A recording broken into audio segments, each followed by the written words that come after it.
왜 제가 사실 지금 증권회사 근무하는 것도 아니고 영업하는 것도 아니죠. 네. 그러면서도 욕을 얻어먹으면서 떨어진다고 했느냐. 그거는 저 나름대로 좀 부끄러운 경험이 있기 때문에 그래요. 네.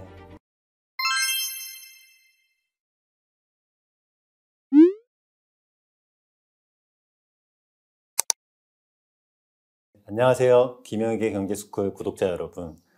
저는 오늘 교수님과 함께 1일 대담을 하게 될 어서 얼라이언스의 김선우라고 합니다. 오늘은 교수님의 신간 빅웨이브 이 출간되면서 많은 분들이 이 책에 대해서 궁금하신 점들이 많으신 것 같아요. 그래서 제가 이 책의 독자 중에 한 명으로서 이 책을 만드는데 전혀 관여하지는 않았고요. 내돈내산으로 제가 진짜 한번 명절 동안 읽어보면서 교수님께 이 책에 대해서 궁금한 점들을 여쭈어 보려고 합니다.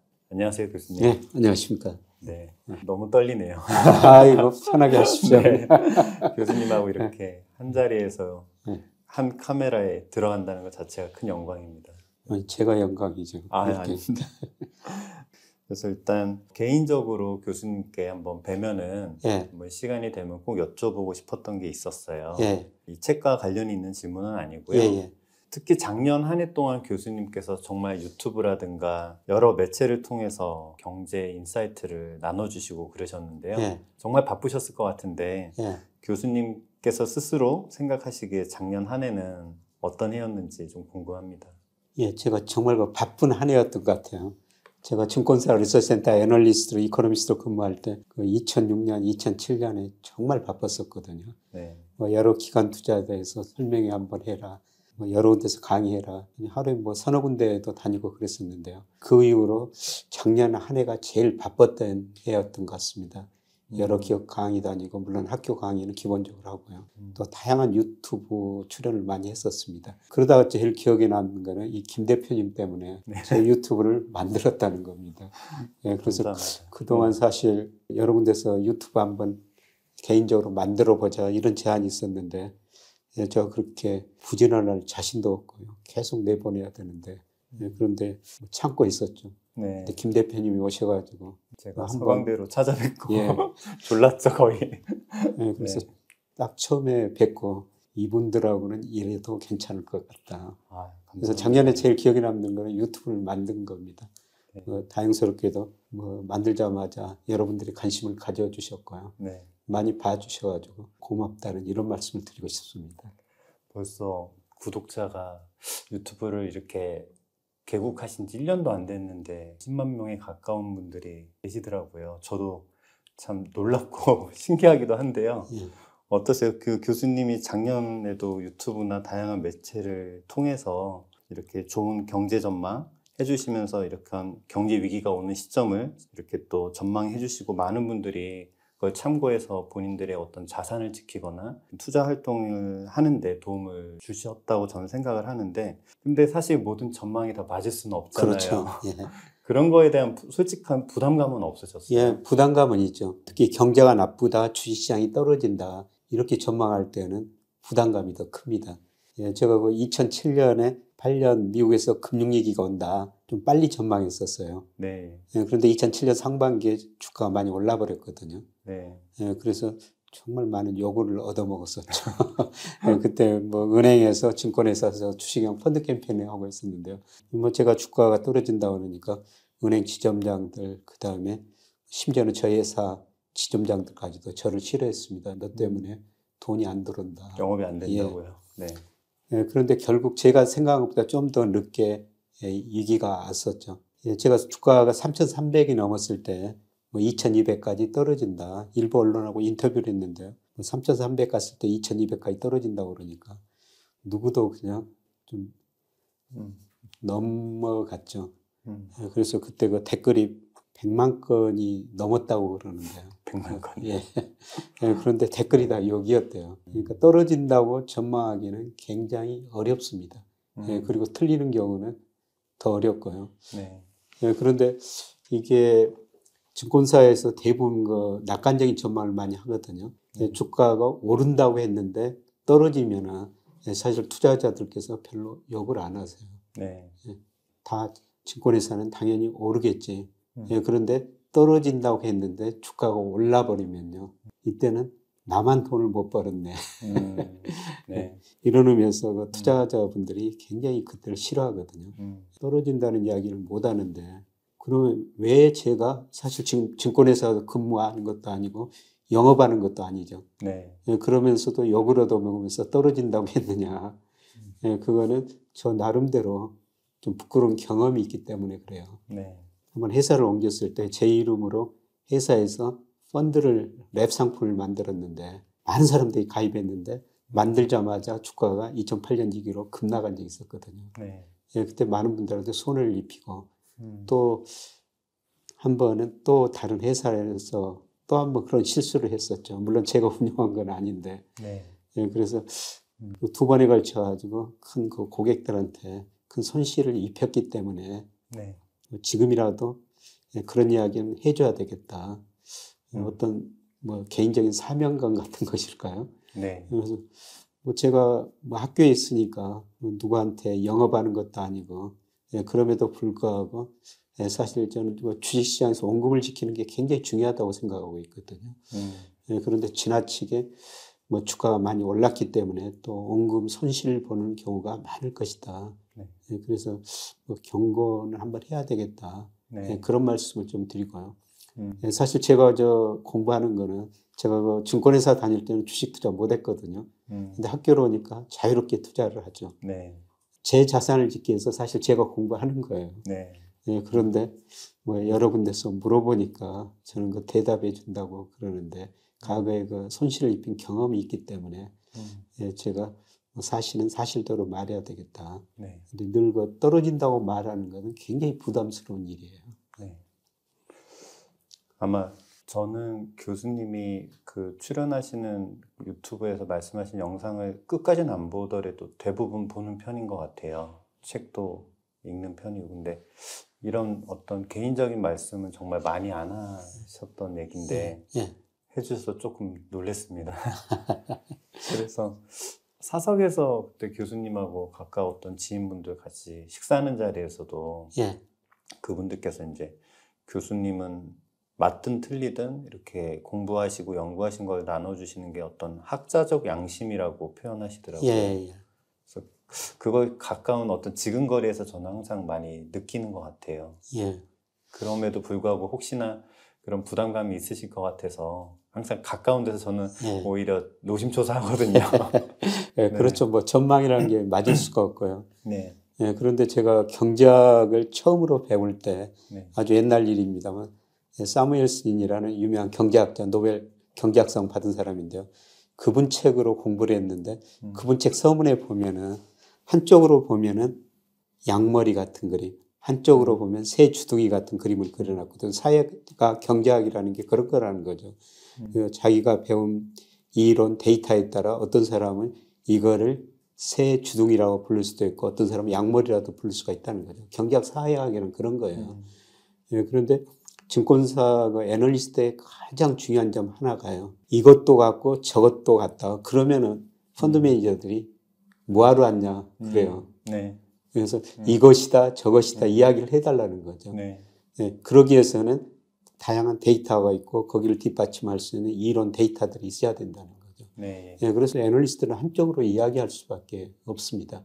근데 이제 그게 얼마나 맞고 틀리는가. 그거는 그 펀드 매니저들 판단이고 투자자들 판단이니까. 저는 뭐 투자자들한테 제 이야기도 듣고 다른 사람도 이야기도 듣고 좀 개인이 판단하셔야 된다는 겁니다. 네.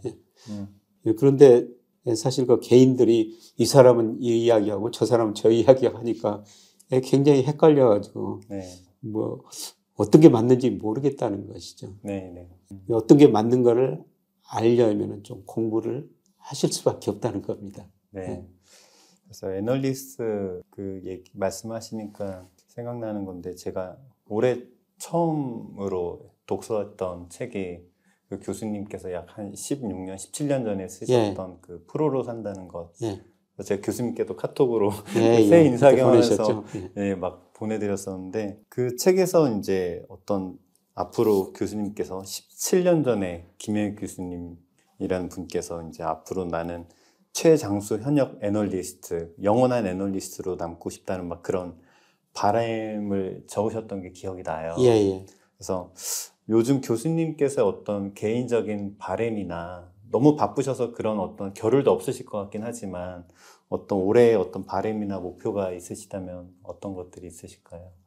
저는 뭐 개인적으로 돈 좀 많이 벌고 싶습니다.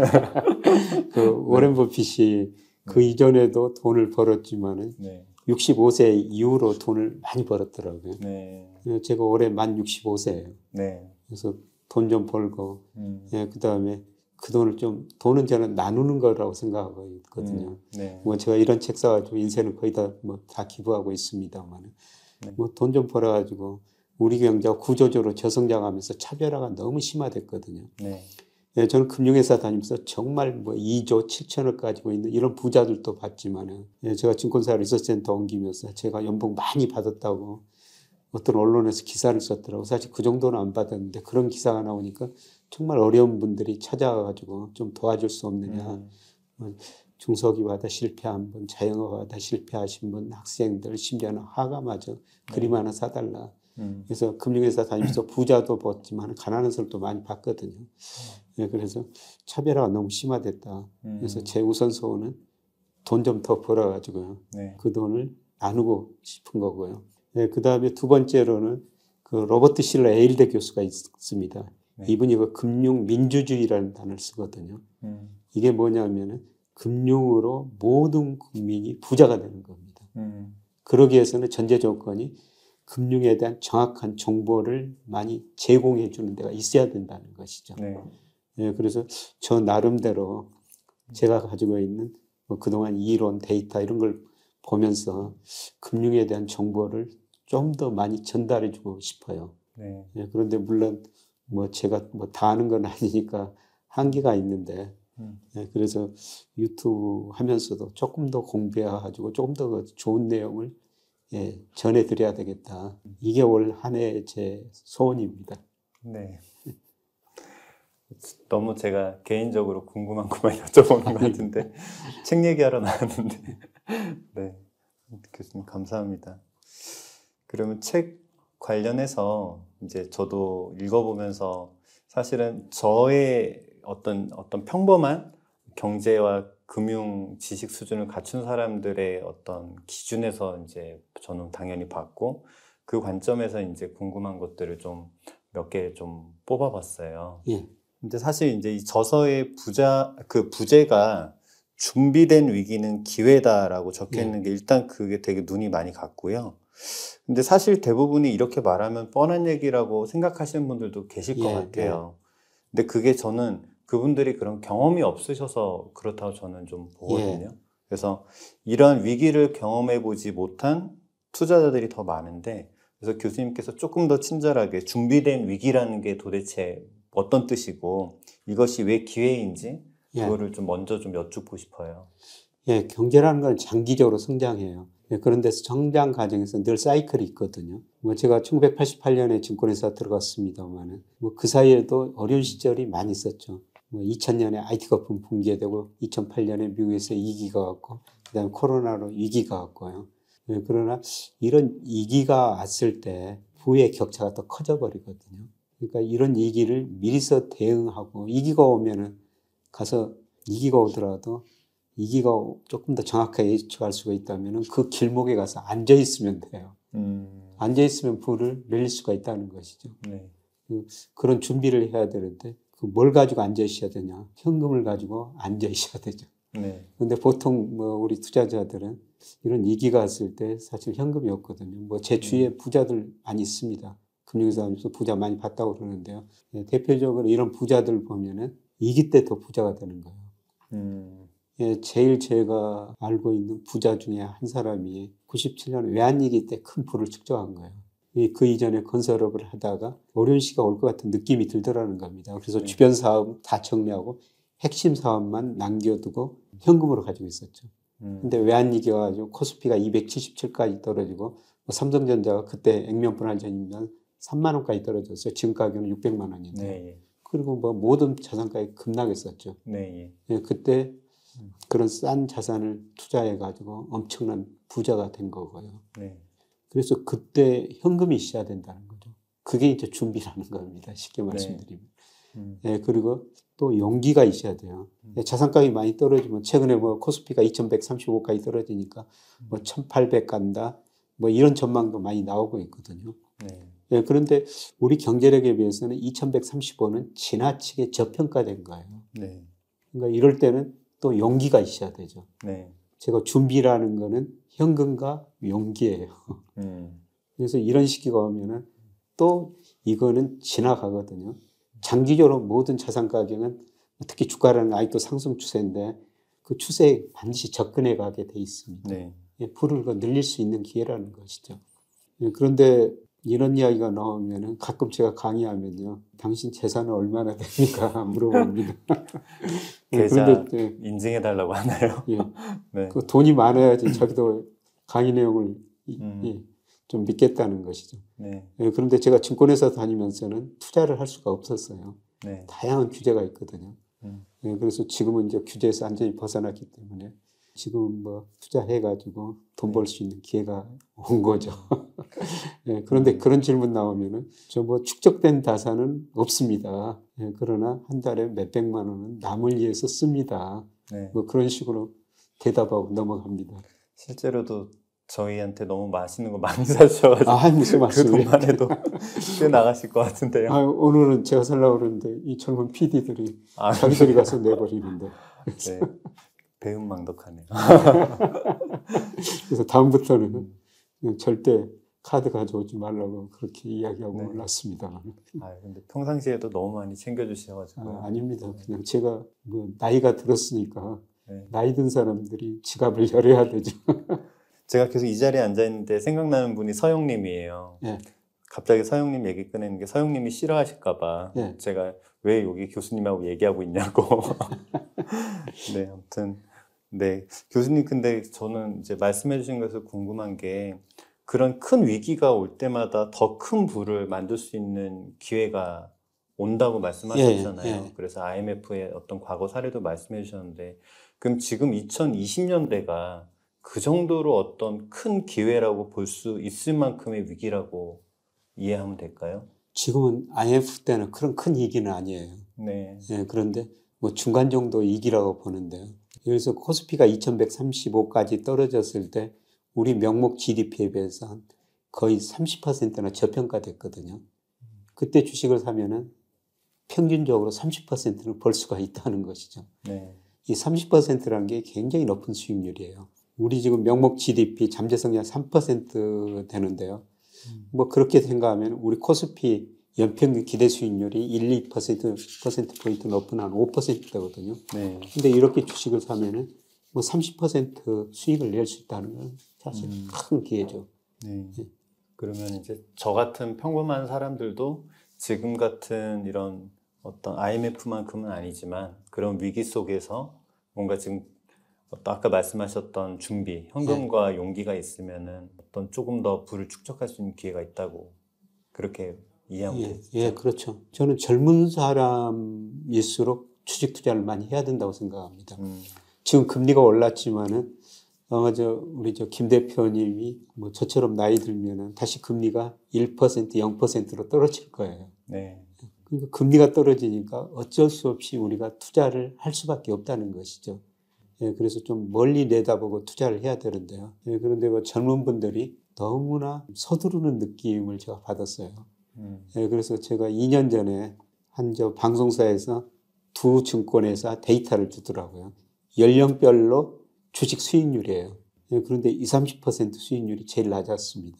그래서 왜 낮았냐 이걸 보니까 두 가지 결과가 나오더라고요. 예, 첫 번째, 자기가 가지고 있는 돈이 규모가 적으니까 빨리 돈을 벌어야 되겠다. 돈을 더 많이 늘려야 되겠다. 그래서 신용이라는 걸 쓰더라고요. 많이 씁니다. 신용이라는 건 증권에서 돈을 빌려 주식을 사는 거거든요. 요즘은 근데 증권에서 비투라고 하더라고요. 예, 돈을 네. 많이 빌려주지 않고 이자도 굉장히 비싸고 네. 기간도 오래 빌려주지 않습니다. 예, 그리고 두 번째로 소수 종목에 집중 투자하는 경향이 있었어요. 그래서 그런 종목이 오르면 수익이 많이 날 수가 있죠. 예, 그런데 다 맞출 수가 없지 않습니까? 네. 예. 그래서 그 종목들이 떨어지다 보니까 수익률이 낮은 걸 발견했는데요. 예, 그래서 뭐 저는 대신증권 입사 종기 박영옥 대표라고 농부 투자자라고 있거든요. 네. 이 친구 제가 뭐 같이 입사해가지고 지금까지도 지켜보고 있습니다만 정말 어렵게 공부했어요. 뭐 대학 들어갈 때도 여러 가지 아르바이트 같은 거 해가지고 생활 비용도 벌고 증권회사 다닐 때도 어려웠었는데요. 근데 2000년에 그 증권회사 나와가지고 아마 1억도 안 되는 돈을 시작했을 거예요. 월급 받은 돈 모아가지고. 네. 그런데 그 돈 가지고 한때 3천억 넘게 모았다는 거 아닙니까? 대단하신 것 같아요. 그러니까 그렇게 멀리 내다보고 투자하라는 거고요. 네, 그리고 반드시 좀 분산 투자를 해야 된다. 젊은이들한테 그래도 분산 투자해야 된다. 이런 말을 하니까 어떤 젊은 분이 계란이 하나밖에 없는데 어떻게 여러 바구니에다 남아 담을 수가 있습니까? 저한테 그런 질문하는데 저도 좀 농담을 했어요. 그 계란을 메추리알로 바꿔가지고 그래도 남아 담아야 된다. 네. 그래서 꼭 소수 종목에 집중 투자하기보다는 큰 흐름을 알고 조금 다양한 종목, 너무 많은 종목 투자하면 안 되는데요. 그래도 최소한 저는 5개, 10개 종목 이 정도는 투자해야 된다고 생각하고 있습니다. 분산 투자 말씀하시니까 이 책에 그런 내용이 있더라고요. 교수님께서 이제 3구 시대에도 투자를 해야 되는데 이에 대한 해답으로 어떤 주식과 채권, 은행 예금 비중을 30%, 40%, 30% 정도씩 이렇게 나누어서 투자를 해주셨다 하면 좋겠다고 말씀을 해주셨는데요. 그게 또 이제 경제 흐름이라는 게 계속 바뀌잖아요. 그렇죠. 네. 이 책에 담겨 있는 그 분산 투자, 어떤 그런 자산 배분이 어느 정도 시점까지 유효할 거라고 보시나요? 그거는 경기 국면 흐름에 따라 다르거든요. 네. 예, 그래서 경기가 저점 치기 전에 주가가 먼저 오르니까 이럴 때는 주식 비중을 많이 늘려야 되고요. 그다음에 경기 확장 후반에서는 채권 비중을 많이 늘려야 돼요. 그런데 지금이 어느 국면인가? 예, 지금은 경기가 바닥에 근접하는 국면입니다. 그리고 선행지수가 저점에 근접하는 국면이 조만간 나올 거거든요. 그래서 이럴 때는 주식 비중을 더 늘려야 되죠. 근데 제가 책을 쓸 때는 그때는 선행지수 하락하고 경기가 수축 국면 중반기 후반 이렇게 됐으니까 제가 은행예금을 많이 가지고 계십시오. 한 40% 은행예금. 그때 은행금리가 한 5% 됐거든요. 지금 은행금리 3% 후반으로 떨어지고 있습니다. 근데 지금 이 순간에 다시 저한테 자산 배분을 물어본다면은 경기 지금 수축 국면 후반 조만간 확장 국면이 시작될 거라는 거죠. 이런 시기에는 주식 비중을 많이 늘려야 된다는 겁니다. 그래서 지금 제가 1억을 가지고 있다고 투자한다면은 지금은 저는 한 4천만 원 이상 주식을 투자하는 시기라고 보고 있어요. 이거는 이제 시기마다 다 다르다는 겁니다. 교수님, 경제는 매주 매달 변화하잖아요. 그래서 어떻게 보면은 이 빅 웨이브라는 책 제목처럼 저희가 어떤 큰 경제 흐름 속에서 살고 있는 것 같아요. 근데 이제 교수님께서 이제 자주 말씀하시는 것 중에 한 가지가 시대에 당하지 말자라고 말씀하시는데 저희 같은 일반인들이 시대에 당하지 않기 위해서 어떤 최소한으로 갖춰야 될 어떤 기본적인 경제 지식이라든가 갖춰야 될 덕목은 어떤 게 있을까요? 거시경제의 흐름을 아시는 게 좀 중요할 것 같아요. 얼마 전에 어설라이언스 소개해가지고 개인 투자자들, 구독자들 몇 분 만난 적이 있었거든요. 이분들 만나서 이야기해 보니까 정말 좋은 종목 투자합니다. 삼성전자, 애플, 마이크로소프트 이런 회사 정말 좋은 회사들이죠. 그런데 삼성전자가 9만 원 갔을 때 10만 전자가 이야기가 나오는데 그게 5만 원대까지 떨어졌지 않습니까? 그런 분들을 보면서 거시경제의 흐름을 좀 아셨으면 삼성전자 주식을 좀 더 싸게 살 수 있지 않을까 이런 생각이 들어가지고 저는 이제 거시경제 흐름을 좀 아시는 게 중요하다 이런 말씀을 드리고 싶고요. 그 다음에 주식 투자할 때는 추세를 보면서 투자하시는 게 장기 투자하시는 게 좋을 것 같아요. 세계경제 큰 흐름 보면은 그동안 미국이라는 나라가 세계경제 성장을 주도했는데요. 세계에서 미국 비중이 계속 축소되는 과정입니다. 우리 수출 보면 세계경제 흐름을 하는데요. 장기적으로 미국 비중, EU 비중 축소됐고 그동안 중국 비중 올라가다가 정체됐고요. 최근에 아세안 비중이 굉장히 빠른 속도로 늘어나고 있거든요. 그런 거는 아시아 경제가 앞으로 성장할 거라는 겁니다. 그래서 최근에 자금 흐름 보더라도 주식형 펀드, 세계적인 주식형 펀드 흐름이 미국으로는 거의 안 가고 있어요. 지금 아시아 쪽으로 많이 몰려들고 있거든요. 중국, 대만, 우리나라 많이 몰려들고 있습니다. 이런 큰 흐름을 보고 투자하셔야 되고요. 그래서 국가별 비중을 좀 조절하시는 거고요. 저는 미국 비중을 좀 줄였으면 좋겠어요. 네. 네, 그런데 지난 10년간 미국 주가가 많이 오르다 보니까 우리 젊은 분들 미국 주식 정말 투자 많이 하고 있는데 2000년에서 2009년까지는 10년 동안 미국 주가가 제자리 걸음했습니다. 10년 단위로 미국 주가가 좋았다, 이머징 마켓 주가가 좋았다 그러는데 이런 거 시대의 흐름을 알았으면 좋겠고요. 그 다음에 개별 산업 뭐 이런 거 큰 추세도 좀 공부하시고 대응하셨으면 좋겠다. 전 세계적으로 가장 큰 문제가 기후변화 아닙니까? 네. 그래서 지구를 살리자 이런 의미에서 그동안 그 내연기관 자동차 네. 이것들은 서서히 사라지고 거의 전기차로 가지 않습니까? 네. 이런 것들은 큰 추세라는 겁니다. 그리고 최근에 보면 우리나라 전기차 주가가 많이 올랐다고 또 떨어졌다 그러는데 이런 거 추세를 믿고 이런 산업 종목에 투자하시는 게 좋을 것 같습니다. 전반적으로 큰 흐름을 보고 투자하면요, 뭐 장기적으로 보면은 많은 수익을 좀 낼 수밖에 없다고 생각하고 있습니다. 네.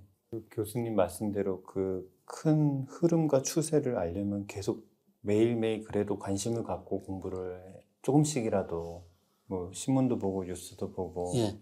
뭐 유튜브도 보고 해야 되는데 사실 저는 요즘 조금 개인적으로 안타깝게 생각하는 게 지금 특히나 작년 하반기하고 그 시점에 시대에 당하신 분들이 많은 것 같아요. 예.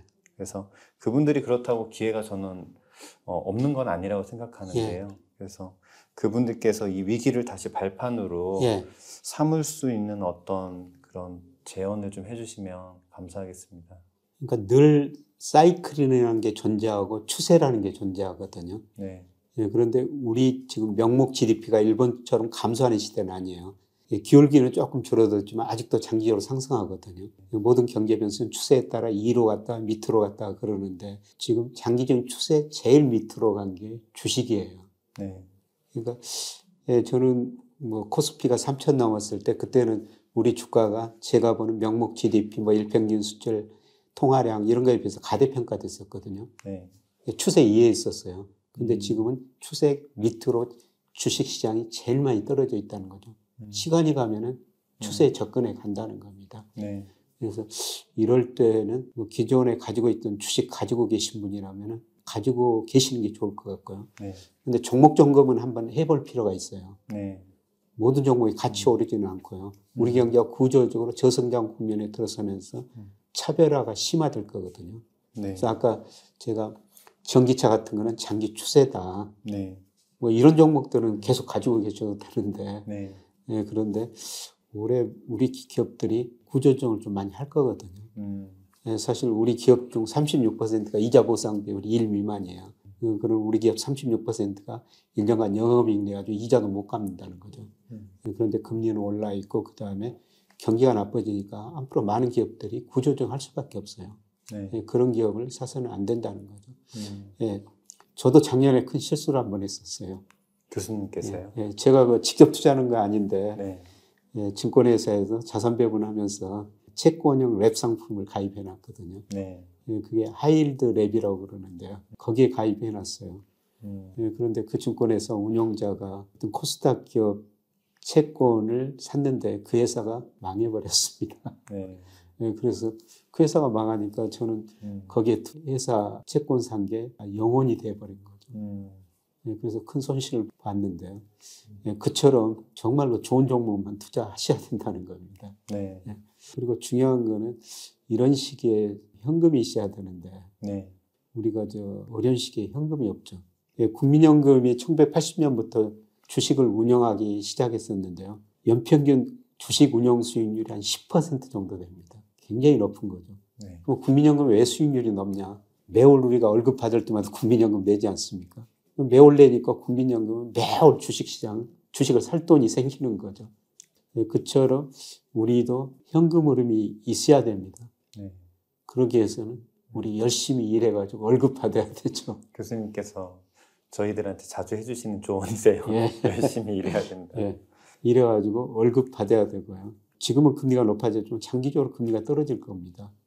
제가 가끔 그 투자자들한테 제 이야기를 하는데요. 제가 2013년에 하던 회사 팔고 투자한 자금이 좀 들어왔는데 그거를 모 생명보험사 그 부사장이 가까운 지인이 아주 즉시연금 하나 가입해달라고 그랬는데 2억을 가입했거든요. 즉시연금 네. 가입하면 매월 얼마씩 주는데 2013년 3월에 가입했는데 4월에 51만 원 받았어요.